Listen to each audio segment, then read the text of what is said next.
Hello, everybody. Welcome into the Fantasy Pros Dynasty Football Podcast. I am Ryan Wormeli, joined today by just Pat Fitzmaurice. Scott Bogman is off enjoying opening day. I am dressing for opening day. When we first hopped on the call, Fitz was like, yo, what the hell, man? Where's your Orioles gear? And I'm like, I'm repping Fantasy Pros gear, okay? This is a Fantasy Pros baseball jersey. There's nothing, that combines opening day with the fact that we're on a football show right now. I'm surprised you're not wearing more baseball stuff, Fitz. I really should be wearing my Brewers hat, Worm. And like the Brewers, maybe I don't have World Series aspirations this year like you do, but it's opening day, man. Hope springs eternal.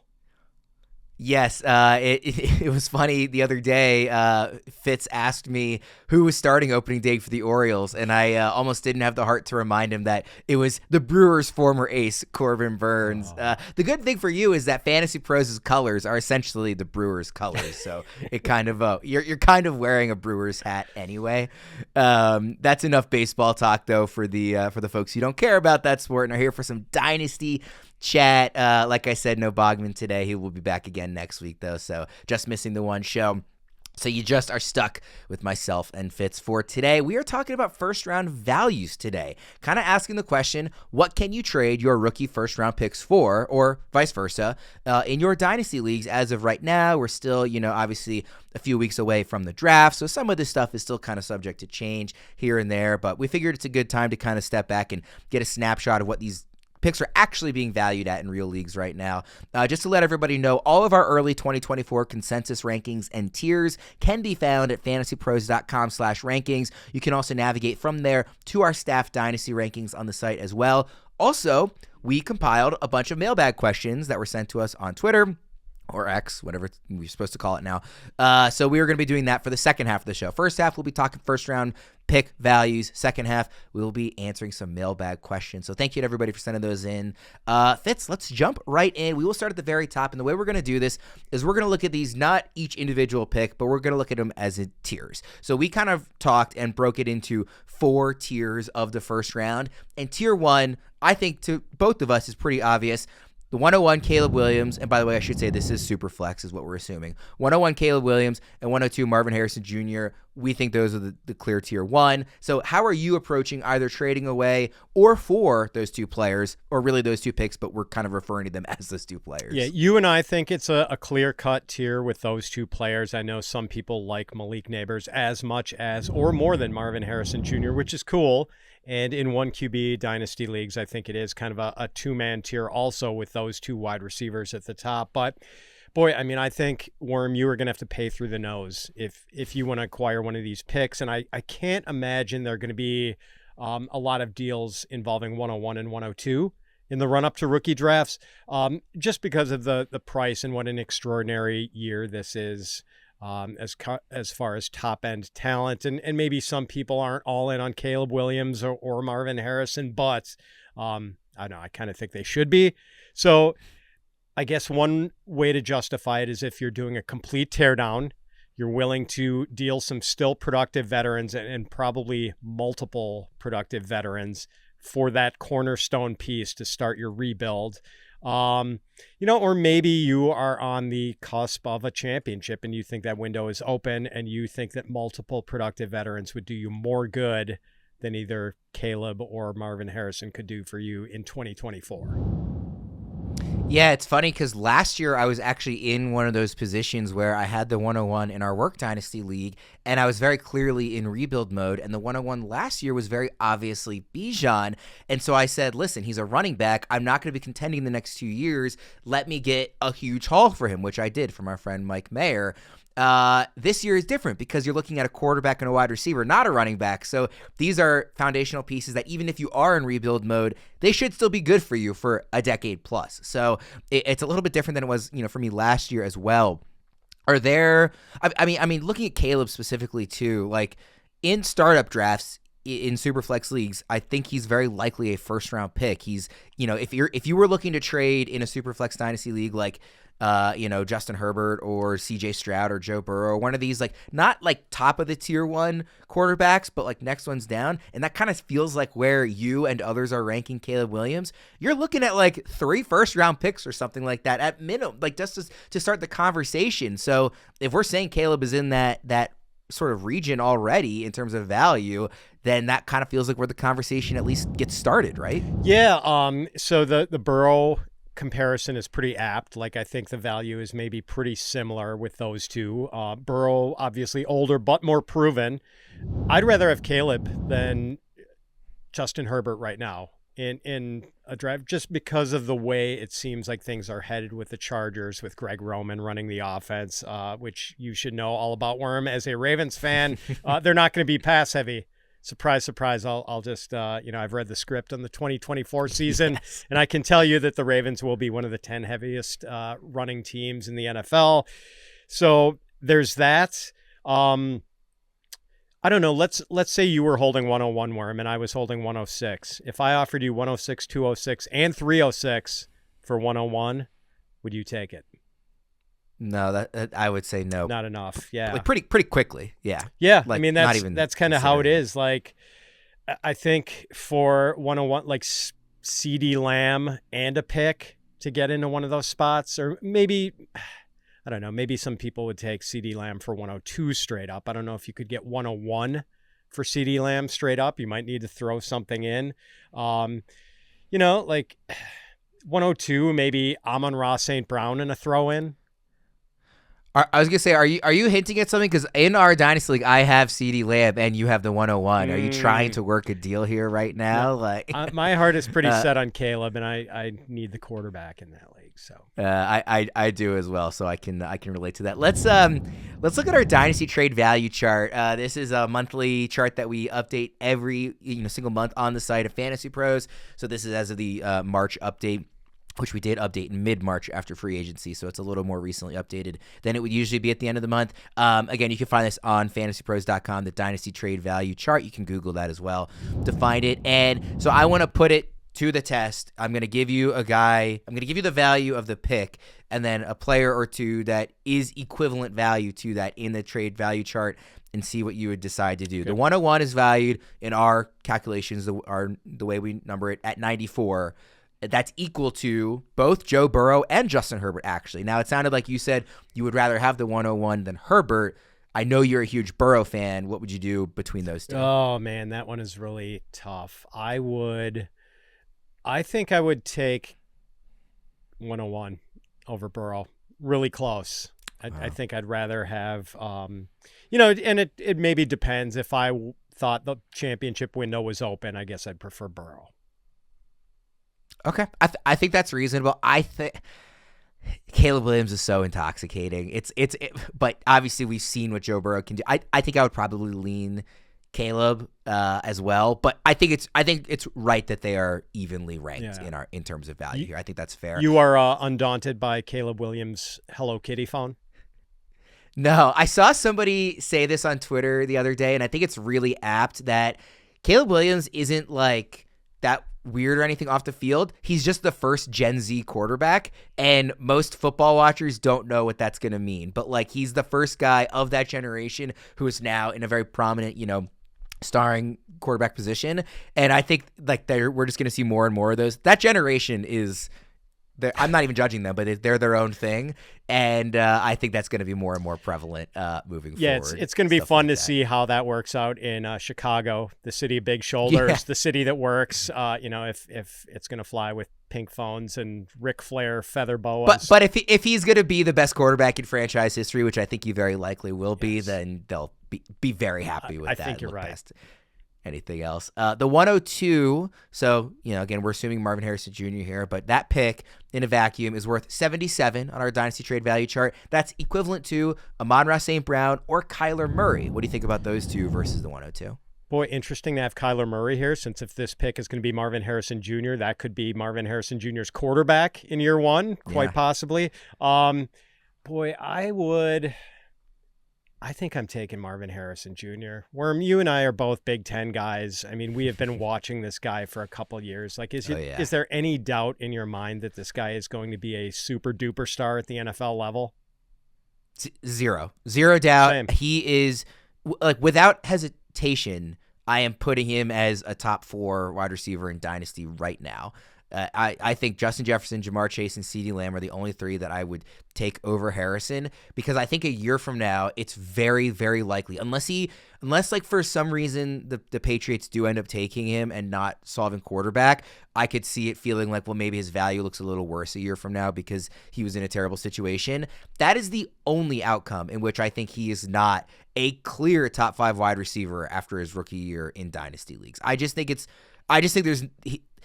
I hate putting the label can't miss on a prospect, but if you were ever going to, it's Marvin Harrison Jr., right? I'm totally with you. And I would not be surprised at all if he were a top 10 wide receiver in redraft as a rookie.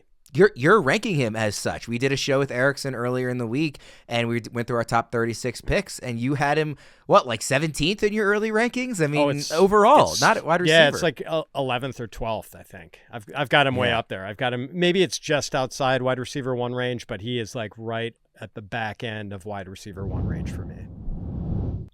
We already mentioned that Dynasty Trade Value chart. I just want to remind everybody to maximize your Dynasty League success with Fantasy Pros' Dynasty Trade Value chart at fantasypros.com/trades. Our analysts provide you with the latest updates to keep you ahead all offseason. Whether you need single quarterback or superflex values for players or rookie draft picks, we've got you taken care of. Check it out now at fantasypros.com/trades and make your next trade your best trade.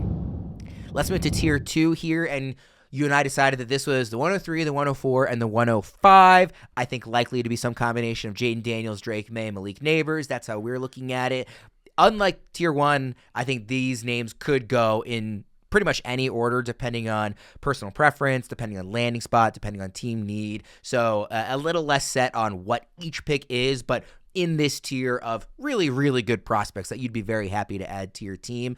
So how are you approaching trading, again, away or for players in this tier? Yeah, so if you are looking to maybe deal these picks, if you're open for business holding 103, 104, 105, maybe it's because you're like our own Thor Nystrom, college football and NFL draft analyst who likes J.J. McCarthy more than Drake May or Jayden Daniels. And you're willing to go down to 107 or 108 where you think you could get McCarthy, or you're perfectly happy getting Rome Odunze and think he's every bit as good as Malik Neighbors is. I could see maybe trading down a little bit and picking up something extra in the deal, like a solid veteran. Maybe you could move from 104 to 107 and get someone to throw in Tony Pollard or something like that. The other reason, kind of the same thing as I mentioned with the tier 1 guys, that if you felt your championship window was open and you'd be better served by getting a couple of productive veterans rather than having this pick, that might be a reason to trade the pick away. And since we are talking about quarterbacks who are going to have top 5 draft capital, your incentive to move into one of these spots is that, you have a foundational piece for a rebuild or a retool.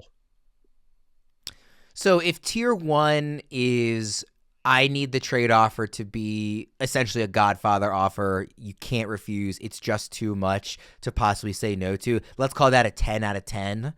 What out of 10 would you need as a kind of offer for this range? Are you more like, I will move these guys, but it's got to be worth my while? Or are you more like, I'm pretty sure I'm not moving these guys unless I get also a Godfather close to that offer? Yeah, I mean, maybe not a Guido Corleone offer, but maybe a Sonny Corleone offer for this. Like, it's still got to be something substantial, because this is a draft we've been excited about for a while. And the reason is because of the top-end talent, because of potential franchise quarterbacks, because Malik Neighbors is also a potential superstar wide receiver.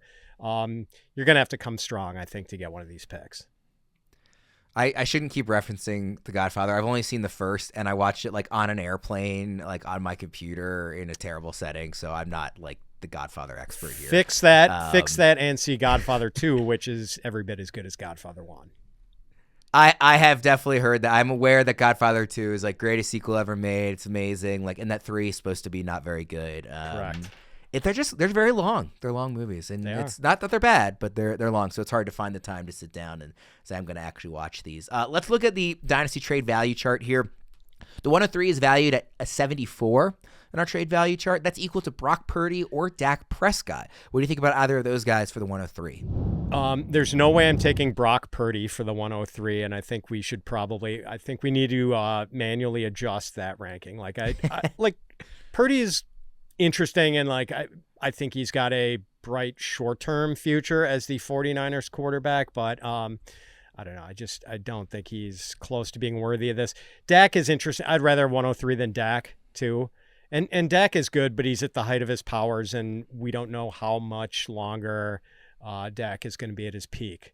So I'd rather have 103 than either of those guys. I mean, I'm trying to think of guys who would be more in the ballpark. Like, I think it's more like Breece Hall, Jahmyr Gibbs, Bijan, like the top of the running back group, Garrett Wilson.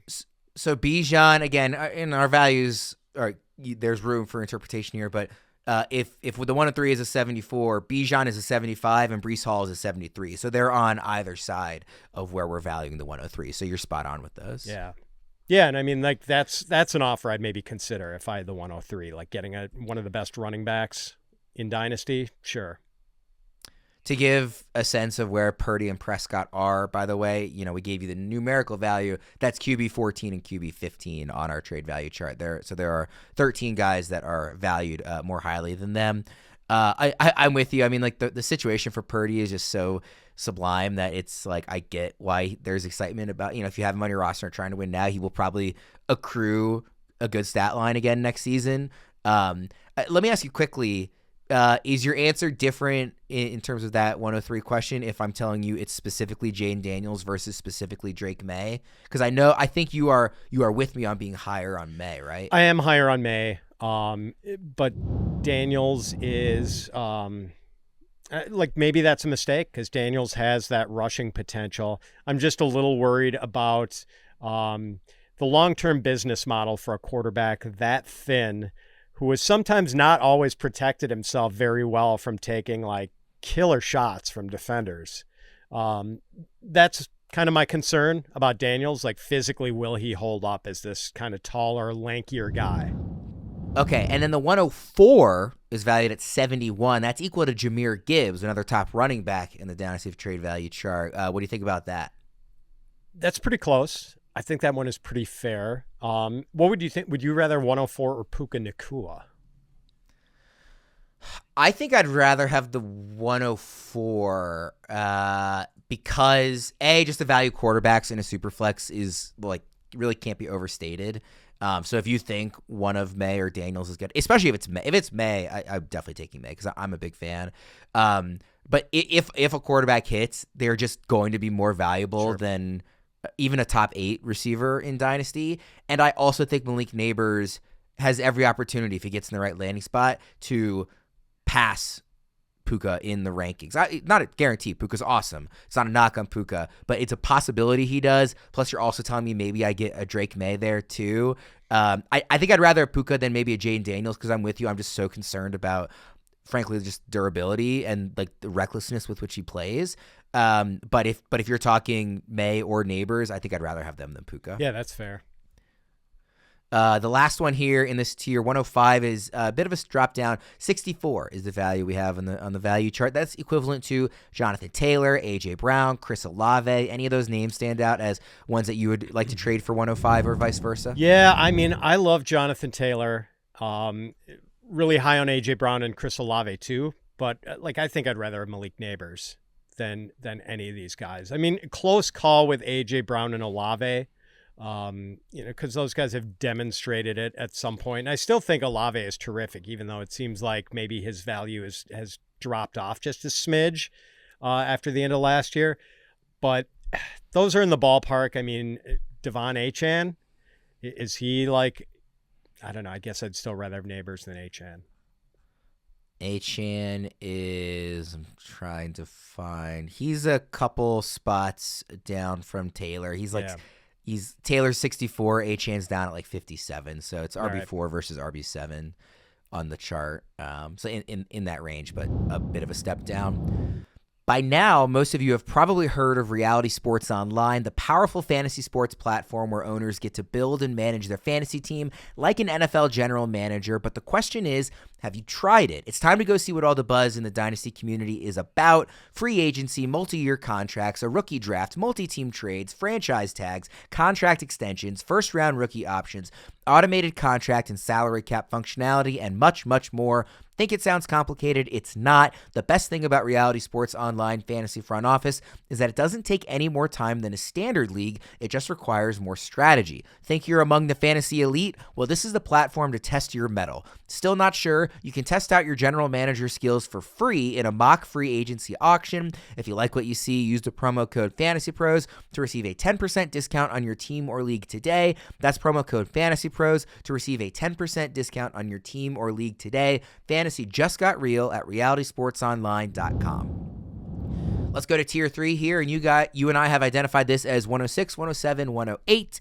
Again, kind of the 3 names we're assuming go here in some order, similar to the last year. I think this could really be any order depending on team need. Brock Bowers, tight end. Rome Odunze, wide receiver. Quarterback, J.J McCarthy. So, same question I've asked for the other tiers. How are you approaching trading within this tier? Well, these mid-round picks, mid-first-round picks are so much more valuable this year than they were last year. I mean, you've got J.J. McCarthy might be a top 5 pick. Brock Bowers may be the best tight end prospect ever, at least from a fantasy perspective. Rome Odunze, a guy who easily could be the wide receiver 1 in a lot of other classes. And last year, we were talking about the guys in this range being like Quentin Johnston, Zay Flowers, Jordan Addison. Not that Addison and Flowers aren't very promising pieces, they are, but boy, I mean, like, it just seems like those guys are a lot less valuable. You can get a potential cornerstone dynasty piece in this round. So it's, if you want one of these picks, you're gonna have to come in with a strong offer. I don't know how to extend the Godfather analogy here, any worm, but it's going to be, it would be lost on me anyways. It's going to have to be a good one. And if you're willing to deal one of these picks, make sure you're getting enough. And I will say on like the Flowers and Addison, obviously not Quentin Johnston, who was going close to this range. And, last year he's lost a lot of value, but Zay Flowers is like 1 value lower than what we have the 107 at. Jordan Addison is like 3 lower. JSN is 1 higher. So they're close to that ranges. We've seen it now with them, and there's an element of, maybe we're even undervaluing Bowers and Odunze because they're being pushed down by this elite top of the class. But these are guys that in most rookie drafts would be going, more in that 3 to 5 range than they would be the 6 to 8 range, I would imagine. It's not, last year, if I had a pick in this range, I was pretty happy to say, I think the 2024 class is really good. Let me see if I can package this pick and let me see if I can get this pick and have somebody package like a 2024 first plus something else smaller and move it to next year's class. I'm not doing that this year because the value is just so much stronger here. I'm with you on, I mean, Bowers is so fun. Odunze is so fun. J.J. McCarthy, there are teams that really like, if J.J. McCarthy goes to the Vikings and has that set up with that offensive head coach, I will be really excited about him in fantasy, even if I think he's a clear 4th in the class. And again, I know Thor Nystrom and Deebo disagree, and everybody should listen to that on this feed, the NFL Draft Show. They talk about those guys all the time, but I mean, these are 3 potentially very exciting. I mean, if Odunze gets paired with Caleb Williams in Chicago, if Brock Bowers goes to LA, I don't think that'll happen. I think they're going offensive line, but I just mean there's so many really enticing options here. Dynasty trade value chart. The 106 is at 58 is the value. That's equivalent to Brandon Aiyuk, a player I know you are a big fan of. So would you rather have Brandon Aiyuk or the 106 this year? Oh, that's interesting. That's really close. Man, I mean, I'm youth-centric. Bogman would probably take Brandon Aiyuk. I think I'd take the pick, but it is really close. I mean, I think this is kind of like Drake London is maybe in this range. I mean, Tyreek Hill for the win now teams. Maybe even like you could Jared Goff. Does that come in at about even? Like, and Goff is a good piece in Superflex leagues, and yet I think this is kind of the right spot for him. Like, yeah, Goff is up at Goff's at 61, so he is 3 value points deemed to be slightly higher. More than this. I mean, what would you personally rather have, Jared Goff or J.J. McCarthy? That's such a question of like floor versus ceiling. Yeah. And I know I recognize Goff's ceiling is maybe higher than he's given credit for, but it is so apparent to me that he needs really good players around him and a really good scheme around him. And I have to imagine at some point Ben Johnson will actually take another job and leave Detroit, and that worries me with Goff. But I like him as a player better than McCarthy right now. But again, if you're putting, I mean, if McCarthy were to go to even a place like Washington, which has some pieces, but I don't trust Cliff Kingsbury. The pieces aren't Terry McLaurin is no Justin Jefferson. I'm looking at him a lot differently. If you're telling me he's in Minnesota, that really changes for fantasy how I'm evaluating McCarthy. And we're going to know the landing spots, so that's going to determine this. And maybe it even shakes up the tiers a little bit. Like if he does land in Minnesota, maybe we're talking about McCarthy being more like a tier 2 guy than a tier 3 guy. I think for me, it comes down to if I'm rebuilding, I'm just always going to be the guy to take the swing and say, if I'm in rebuild mode, my only goal is to find like stud, like centerpieces to my roster. Sure. And I think McCarthy has a better chance of being that over the next decade than Goff. But if I'm at all interested in making the playoffs this year, I'm probably just going to stick with Goff, who I know is good and in a good situation and can be a really useful super flex quarterback for me. The 107. Oh, by the way, just quickly, because we don't have that much time. I'm thinking of McCarthy generally. I've been thinking ahead of him as the 108 in a lot of leagues.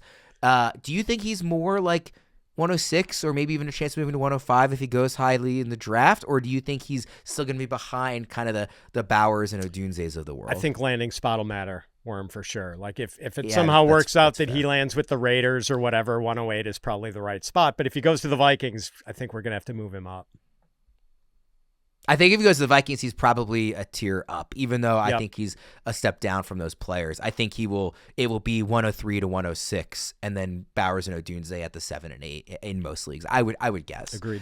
At the 107 is worth 53 in our value points. That's equivalent to Sam LaPorta. So this is a spot where if McCarthy does go earlier, it could be Bowers versus LaPorta, or you could be looking at an Odunze versus LaPorta here. What do you make of that one? The 107 for LaPorta. Man, I guess I'd have to go with LaPorta.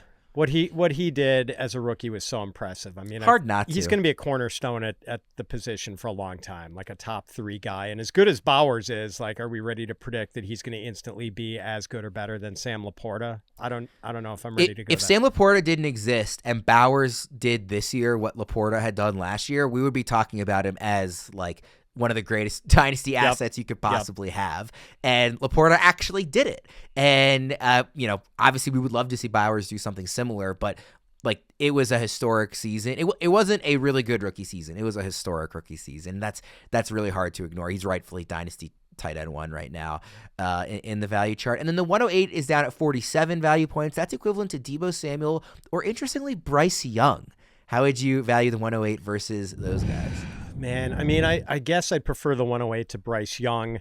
I know Bryce Young was really just kneecapped by the lack of a supporting cast last year, the bad offensive line, the lack of pass catchers. But nonetheless, it was a pretty disappointing rookie year. And I think I guess I'd rather go sight unseen with J.J. McCarthy at 108, even if he's playing for the New York Giants or someone like that. So, yeah, I mean, like, Deebo is interesting. Deebo's kind of an older guy. He's had some injury things. So I think I'd rather have the pick than him. But I don't know. As far as other possibilities, like maybe, Jordan Addison is in this range, DK Metcalf. Like, those are guys I might consider fair value for 108. Last tier here, Fitz, tier 4. I think it's very clear to most people who, have been paying attention to Dynasty and rookie draft specifically that there is a clear step down from the 108 to the 109. There are still really, really fun, exciting, potentially very good landing spot wide receiver options. Maybe RB1 if somebody gets in a really great spot that we're, like Jonathan Brooks to the Cowboys or something like that. This is likely going to be just your pick of whatever the next 4 receivers are likely going to be 9, 10, 11, and 12 in most first rounds, I would imagine, unless somebody is just absolutely desperate for a running back or something like that. How are you approaching this tier? This would be where I would say, like, I'd be very willing to maybe trade for a 2025 first and say, hey, if you're trying to win now, get the guy a year early. I'll move it back. Even though I don't think that class is supposed to be as strong as this one, we're now in the range where there is value possibly to be gained by going ahead a year. Yeah, as of now, it looks like there is a precipitous drop-off from that 106, 107, 108 tier to the bottom third of the first round. And it seems, I mean, the reason as of now that I would not really be interested in trading into this part of the draft. And the reason I wouldn't be asking for that much if I was going to trade down a little bit, like I just don't see that big a difference between pick 109, 110 and pick 202, 203. So, but then again, Worm, like most rookie drafts take place after the NFL draft, and maybe this winds up being the tier with the guys who won the landing spot lottery. Like you said, if it's Jonathan Brooks going to the Cowboys, all of a sudden he becomes a consensus like 110, 109, something like that. So I could see that. But as of now, I'm just not going to pay through the nose for these picks. It's basically going to be like Brian Thomas, I think right now is sort of the favorite for 109. And let's say throw an RB1 in there, and then it's going to be like whichever wide receiver the Chiefs take is going to be in this range, and we just don't know who that is yet. And if a wide receiver goes early to like if the Texans take a guy to pair with Nico Collins, or if the Bills take somebody to be the successor to Stephon Diggs, like those, I don't know which names those will be. Those will be the names that will be going in this round. It's hard for me to imagine at this stage in the draft process that a guy moves up based on, we think he's a better prospect. It's very, very landing spot dependent at this point, I would think. It is. And, I would recommend, especially if you hold one of these picks at the end of the first round, to go on the Draft Wizard, our Draft Wizard, where you can do rookie drafts and do it with your exact league settings. And you'll be presented with the dilemmas you will be presented with if you have one of these end of the draft picks. Like we were doing a mock the other week, and Deebo took Troy Franklin here. And a lot of people kind of panned that pick. But I feel like you're almost set up for failure at 109 because like everyone's going to have their favorite flavors at wide receiver, whatever. Some guys are going to like Xavier Worthy. Some are going to like Ladd McConkey or Keon Coleman. And, if they don't share your opinion of who that next best wide receiver is after maybe Brian Thomas, like who wide receiver 5 is, because right now there is zero consensus on that. I think just last week on the mock draft episode you, myself, and Bogman did, I had the 109, which I hated. And I think I took Worthy just to mix it up from what I had done previously and to be like, listen, he's got an elite trait and speed. I think he's going to go to possibly a good landing spot at the back end of the first round. I'll just take a chance here. And I think I said on the episode, I could have picked anybody. I could have said Brian Thomas. I could have said I really like Ladd McConkey. I mean, I like Troy Franklin. I see the case for A.D. Mitchell. Like there's just Keon Coleman, I know you're a big fan of. There's just so many names that I think there's such a good chance of seeing them in a really fun landing spot that I wouldn't put any stock in who people are picking at the 109 right now because it's so likely. Maybe Brian Thomas has separated a little, but it's very likely to change, I think. Totally agree. Let's look at the trade value charts here. 109 is equivalent to 43, which is equal to Dalton Kincaid or Davante Adams. Now, obviously, Adams is a clear case of like win now versus rebuilding in terms of getting the rookie. Kincaid's really interesting as, he was kind of the tight end one coming out of last year's class, usurped by Sam LaPorta, still a pretty exciting option in this Bills offense. So what would you do, Kincaid, Davante, or the 109? I think as of now, I'd rather have Kincaid. Like I think he could become maybe nearly as valuable as Sam LaPorta, if not as valuable. And Davante, like you said, Worm, if you're contending now, really nice piece. A dude who still had 1,100 plus yards with let's call it suboptimal quarterback situation last year. So like Davante is still really good, and like the ADP on him is in redraft at least has kind of baffled me this year. Like I can't believe people are fading him to the extent they are, because still one of the best receivers in the league. The 110 is valued at 39. That's equivalent to Tony Pollard. Changing teams, running back everybody was excited about last year, now sharing a backfield with Spears. What do you think about that? The 110, where you're probably not getting a better running back than Pollard, again, unless we really love a landing spot here, but maybe a wide receiver that we like. Yeah, I'd rather have the pick than Tony Pollard. If you wanted to offer me Jayden Reed for the pick, I would maybe entertain that. I wonder, I'm going to pull up here what Jayden Reed is at. He's at 42. So Jayden Reed, yeah, right in that same range with this pick. So that's an interesting one. The 111 valued at 36 on our Dynasty trade value chart. That's equivalent to TJ Hawkinson, Najee Harris, and Joe Mixon. I wanted to throw a couple different names here because we're getting into this range where you're probably a contender if you have this pick. So if you have a need at running back and want to just say, Arthur Smith is going to run the ball a lot, so that helps Najee Harris. Maybe they get better quarterback play, more scoring opportunities. If you want to say, I don't think the injury is that bad, and you're getting a tight end and a good offense in Hawkinson. If you want to say Mixon's great landing spot in Houston, I think you can make the case for all of them. So 111 versus any of these three? I would take the 111 over any of these three. I was trying to come up with some sort of alternative I thought would be fair, especially like if you're a contender and wanted to deal this pick away. It might be the right price point to gamble on Steph Diggs, even though he, from week 10 on last year, averaged like 42.2 yards a game and had 1 touchdown from week 10 on, including 2 playoff games. But at this point, like I think I'd be willing to take the chance on him, add him rather than a rookie if I felt like this was my year to win the championship and just, put the pedal to the metal and go for it. He's in a really interesting spot on the trade value chart, not looking at the numbers, but in terms of just the order and, the rank of these guys.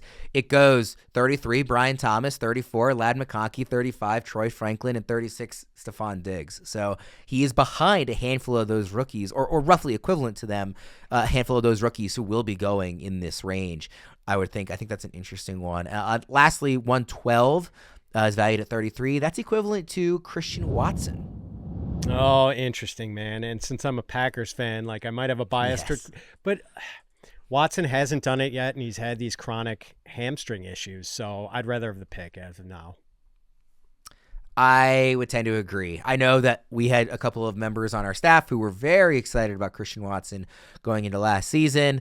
You win some, you lose some. Obviously, there's talent there, but I think I think there's going to be more and more mouths to feed in that offense. I mean, obviously, so many young, talented receivers there. He hasn't stayed healthy. He's flashed at times, certainly. He's not a guy I would be looking to sell, but I think I'd rather take a chance on one of these rookies, again, that I think will be in a really nice landing spot. Not that he's in a bad spot with Green Bay and Jordan Love, but that would be my strategy as well. Let's jump into the mailbag here, Fitz. We've got a handful of questions that we'll run through. We're not going to speed through these, but we're not going to necessarily do a deep dive either because I know we went a little long on the first round values. But we've got, like I said, a handful of questions here. We'll jump in and appreciate, again, everybody who sent these questions in via Twitter. We appreciate the listeners, and hopefully we can answer your questions to our best ability. Let's start with number one. In general, what is your strategy at running back in a startup? That comes from Anthony B.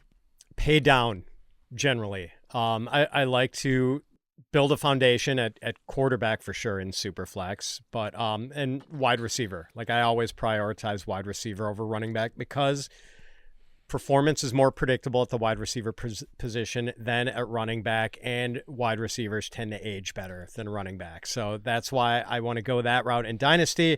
So I'm usually not building with the Bijans, the Jahmyr Gibbs types in startups. And, you obviously have to fill the position, but I'm trying to cut corners with guys like the Chase Browns who maybe have a lot of potential but haven't done it yet. Or I'm just getting veterans I can put in as like spackle, guys who aren't valued because they're older, but still have a year or two production left and established roles with their teams. What I like to do is build up everything else, and then in that first rookie draft, that's where I'm going to say I'm going to try and get those running backs. Now, having said that, that is a fairly popular strategy at this point to wait on running back. So I am willing to pivot if the rest of my league is doing the same thing. I am not considering a running back in round 1 at all, and I'm not considering a running back in round 2 at all. If I'm in a league where other people are devaluing running back and Bijan or Breece Hall or Jahmyr Gibbs is there in like the middle of the third, that's when I'm like, okay, maybe I go hero RB and get one. I'm not taking 2. I'm not going to heavily invest, that's for sure. Yep. But maybe I'm willing to say if one of these guys gets to me in round 3, I would consider it because at that point, yeah, you're getting like the RB1 in Dynasty. I'll happily do that when I've already got 2 other foundational pieces theoretically in rounds 1 and 2. But that's more of a pivot against everybody else is kind of doing the same thing. Sure. If they're not all doing the same thing, then that I kind of would go along those lines of that strategy. Yeah, that makes sense. Next question here from George R. When approaching a potential trade partner, should you assess your potential trade partner's roster needs? Also, do you engage in a dialogue with your partner or send blind trades and hope they get back to you? Well, on the assessing the potential trade partner's roster needs, yes. Like, absolutely. Like, that's how things get done. If you just are making the deal based on like how you're trying to improve your team, silly. And that's why I think, like, you know it and I know it, where I'm like 75-80% of the trade offers you get in Dynasty are just complete trash. I appreciate the managers who like look at my roster and like, hey, I noticed you are a little bit light at wide receiver, and like put yourself in the other person's shoes. That's how you get things done, and say, what do they need to improve their team? And like when you start putting together offers, like do some role playing, some method acting, if you will. And, when you put together that offer, if you were being honest with yourself and had the other person's roster, would they make this deal? And if you're confident the answer is yes, and the deal is good for you, I mean, take it to them. And as far as like the dialogue, if you go through that, you shouldn't need a lot of dialogue, because then you have a fair offer and there's not much room for negotiation. And just, I like the non-negotiable trades like that, where it's like, look, I put together a fair offer for you, take it or leave it. But, as far as the dialogue thing, it's always easier with friends. If you're sitting in a bar somewhere watching a game together, it's easy to talk. And man, I've really been looking for another running back. My running backs kind of suck. Hey, well, I've got, this guy, I could throw you him for him. And a lot of deals get done that way. But for the most part, just come in with a fair offer. Put yourself in the other person's shoes.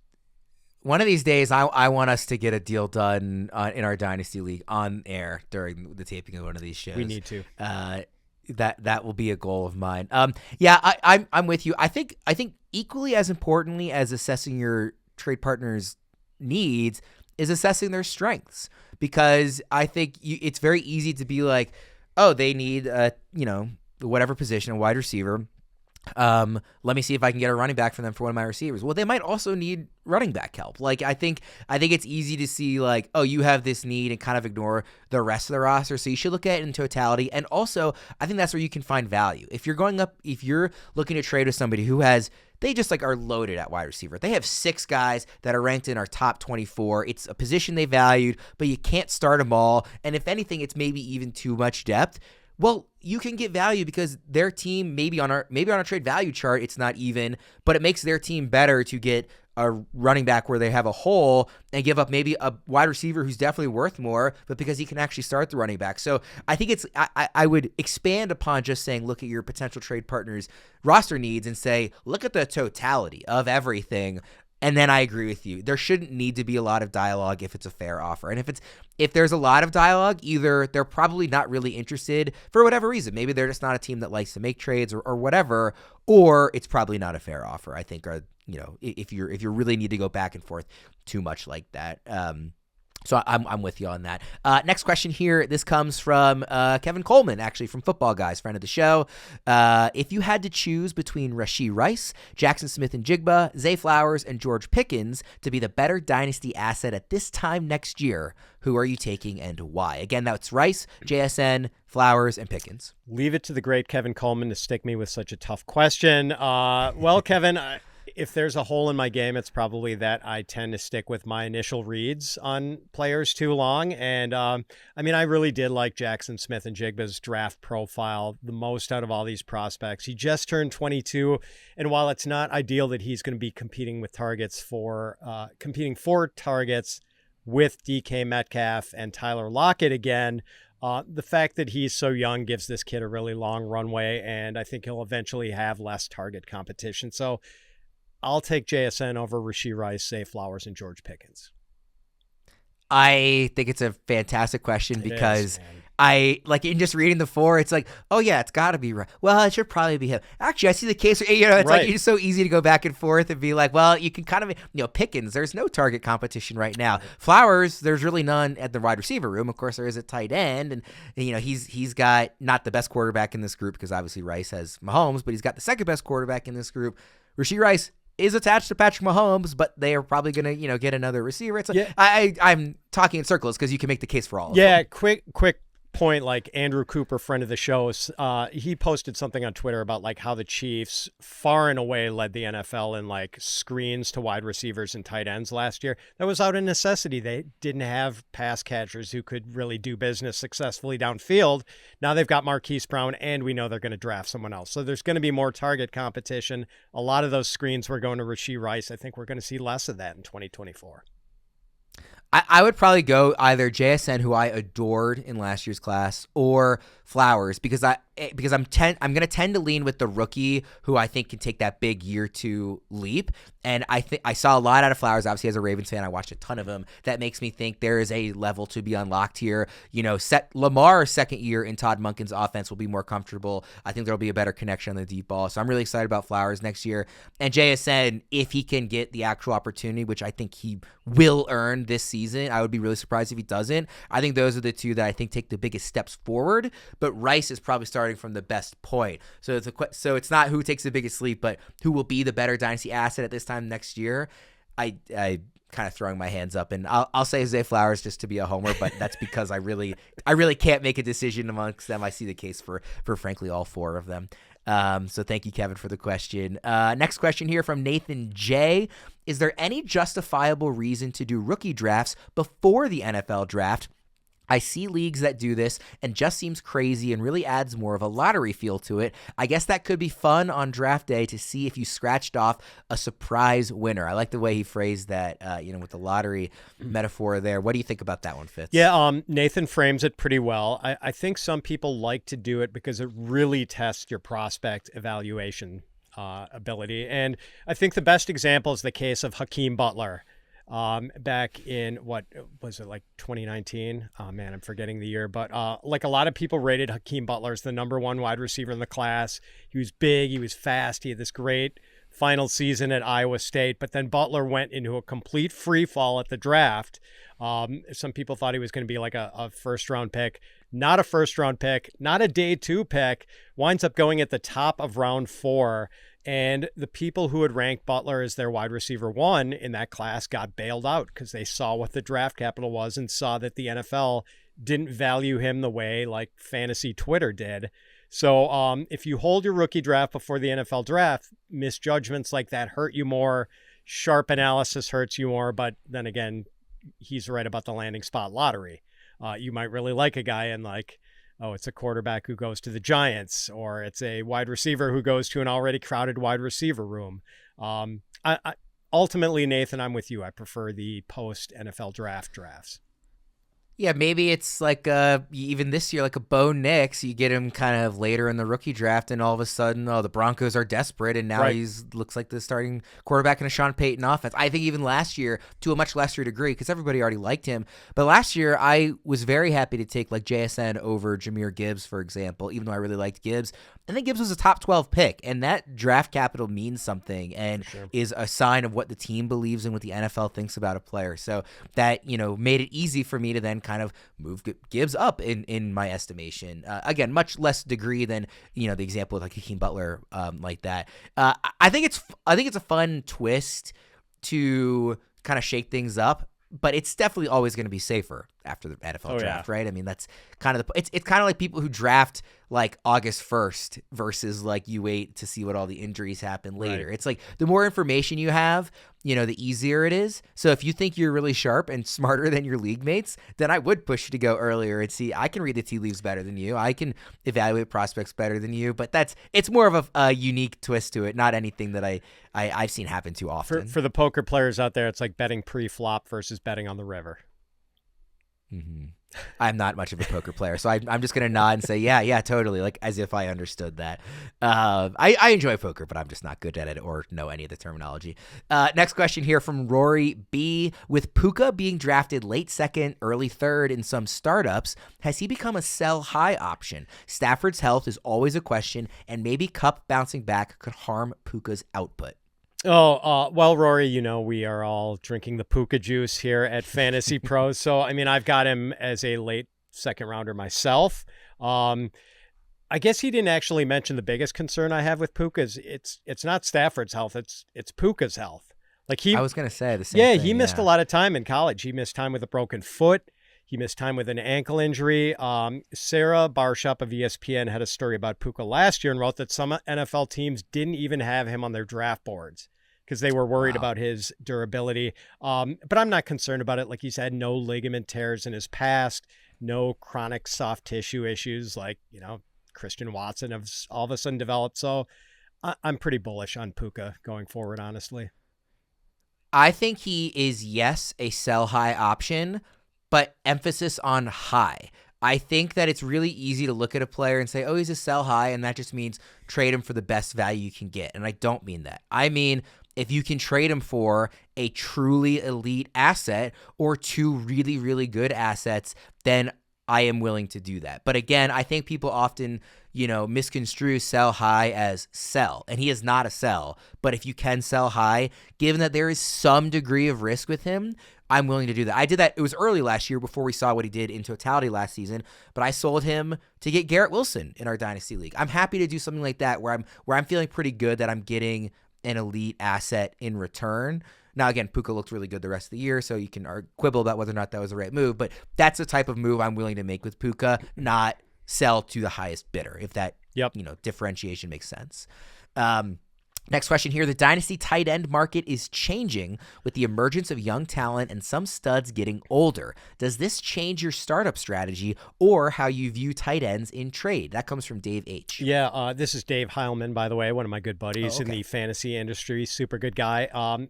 And I'll breeze through this one quickly because I want to make sure we squeeze in the next question at least. I think there are two ways to look at it. Like on one hand, with all the good young talent at the tight end position, I don't think you have to be too grabby in startup drafts. Like you don't have to aggressively target this specific guy because after he goes, like the bottom just drops out with the tight end market. It's not like that anymore. I mean, we have had this wave of good young talent, and now we're getting another stud in Brock Bowers, hopefully too with Jatavian Sanders.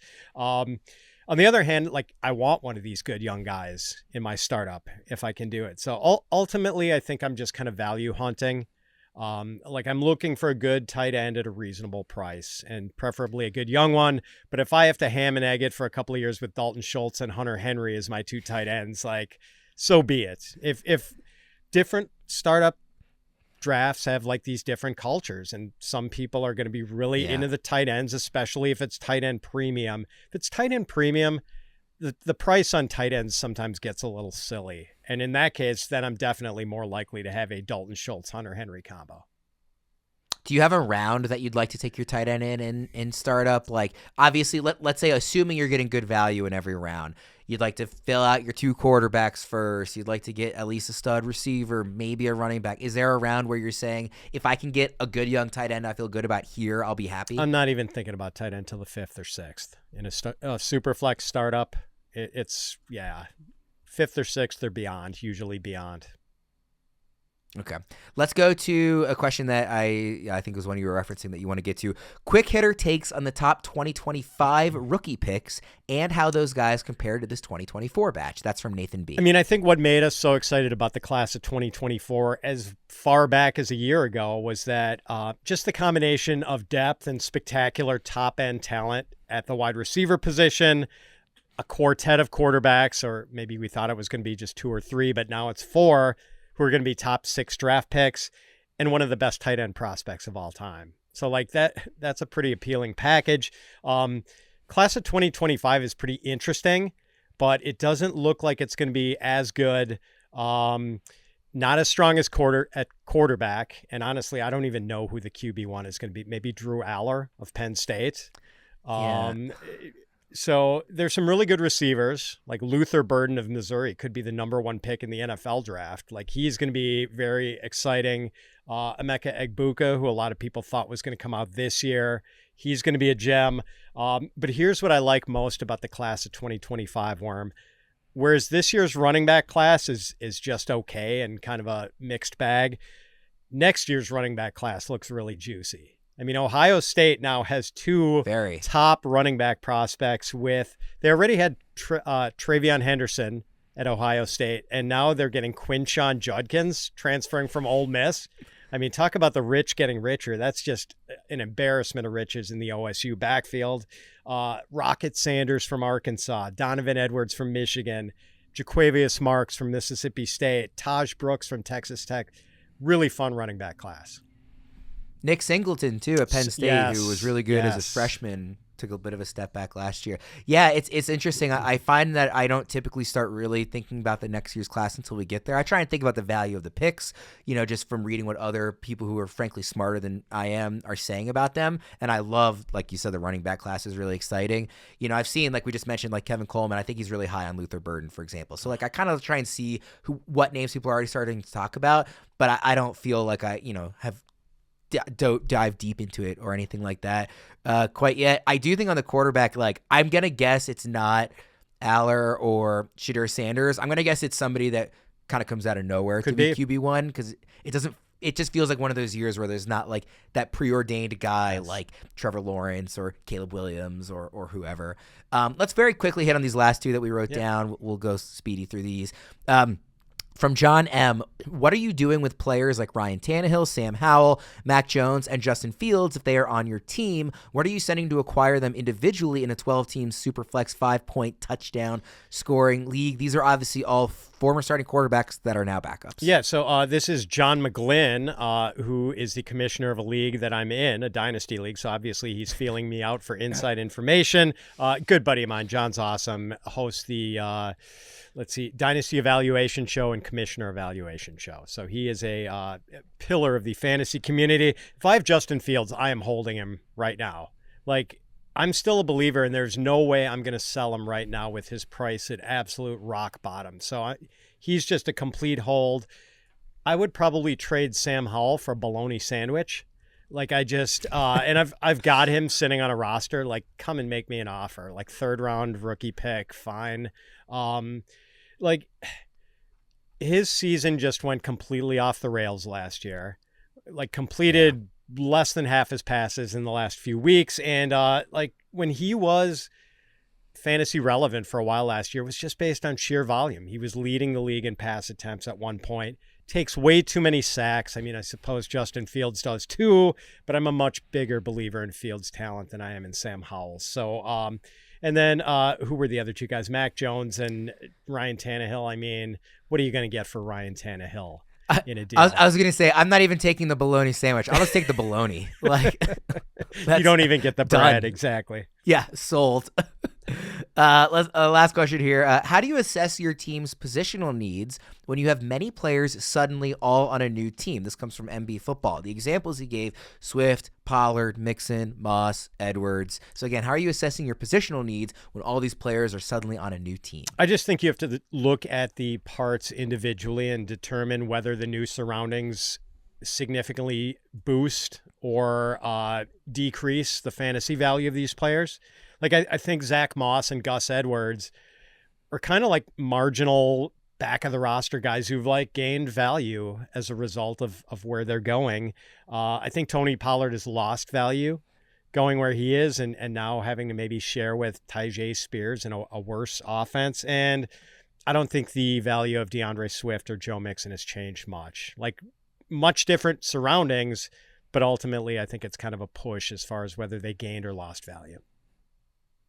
Thank you so much to everybody, both in the industry and the listeners, for sending in those great questions. We'll do this again at some point in coming months, another mailbag show, because we got so many good ones. So we appreciate everybody for sticking with us for a long episode, and hopefully we managed to man the fort successfully without Bogman here. Fitz, go enjoy the rest of opening day. I know I'm about to start watching the Orioles and have hopefully the start of a very fun season with them. Best of luck to whatever degree the Brewers can be successful this this year as well. For Fitz, I am Ryan Wormeli. Thank you, everybody, for tuning in. We'll see you again next time.